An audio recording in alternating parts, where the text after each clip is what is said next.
This video will introduce the series of videos on the economics of the mission to Mars. The viewer will probably agree that a community of like-minded persons living at the Earth Embassy would have no difficulty mustering the political will to get itself to Mars. This is the first of the two problems I identified as keeping humans from establishing colonies on the Red Planet.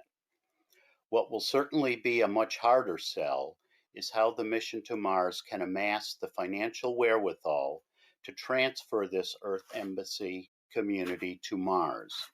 This series of videos will begin that discussion.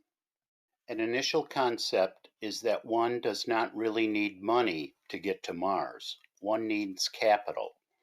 An African king of 3 centuries ago with large piles of gold and silver could not have gotten himself to Mars without modern intellectual, economic, and technological capital. Money by itself will not suffice.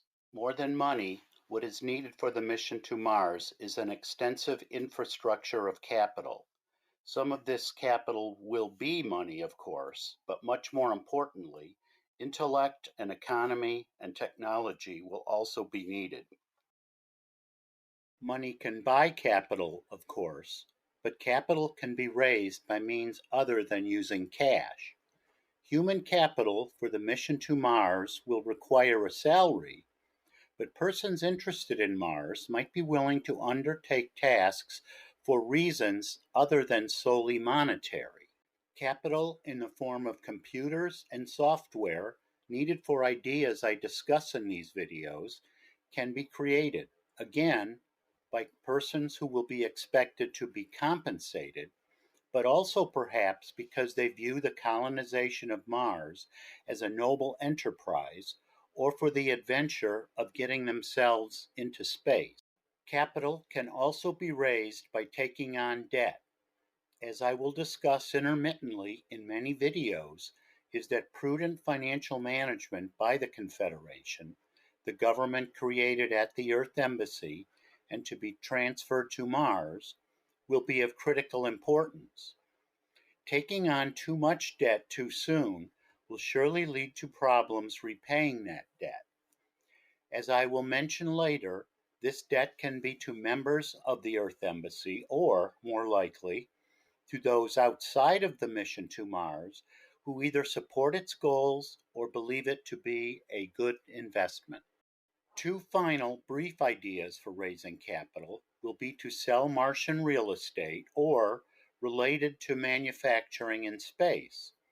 At an appropriate point, selling real estate on Mars will be authorized by the Confederation and something of practical consideration to whomever may be interested.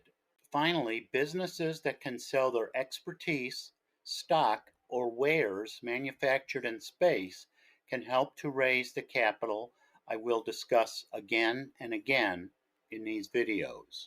As I will lay out in much more detail in other videos, the ticket contract each resident of the Earth Embassy will enter into will be the cornerstone of the financial wherewithal needed for Mars. I will now very briefly outline the circle of payments that will form the heart of the necessary financial wherewithal. First, the Confederation will sell tickets to Mars to ticket corporations.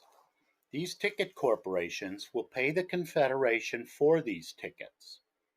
These payments will serve as the stream of cash the Confederation needs to pay businesses at the Earth Embassy for the hardware, software, facilities, etc. that must be created to get the colonists to Mars. These businesses will pay their employees using the funds received from the Confederation for these contracted items. The employees at these businesses will have up to 80% of their paychecks withheld to pay the ticket corporations for their individual ticket to Mars. The ticket corporations will pay fleet regiments to run mess halls to feed the residents of the Earth Embassy and to construction companies for housing that residents will occupy during their time at the Earth Embassy. To complete the loop, the ticket corporations will pay for the tickets they are purchasing from the Confederation. Economies around the world work like this, so there is nothing mysterious here. At the Earth Embassy, as in national and international economies, people, governments, and businesses contract for work and deliver products on promises of future payment. As long as people believe that these promises will be kept, the wheel keeps turning. If the promises begin to be broken, that is when economic woes begin. As mentioned above, the Confederation must take its role as manager of last resort of the economy of the mission to Mars very seriously. Understand, too, that most of these transactions will be bookkeeping only. There is little actual need for lots of Confederation script. The money to be used at the Earth Embassy and possibly on Mars, passing from one entity to another. Think of these transactions as similar to those we all engage in now in the United States.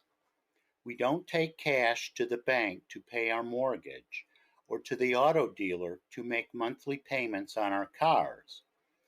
These are mostly automatic, or could be with modern technology.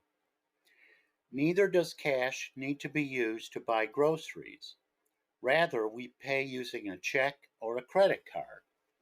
Again, these actions all set bookkeeping transactions into motion. The same thing will occur at the Earth Embassy. This introductory video has covered lots of regolith and explained only its top 10 centimeters. As I repeatedly say, I have many more videos in various stages of preparation to explain the ideas I have had for 20 plus years and which, I believe, can get these self-sufficient colonies on Mars established.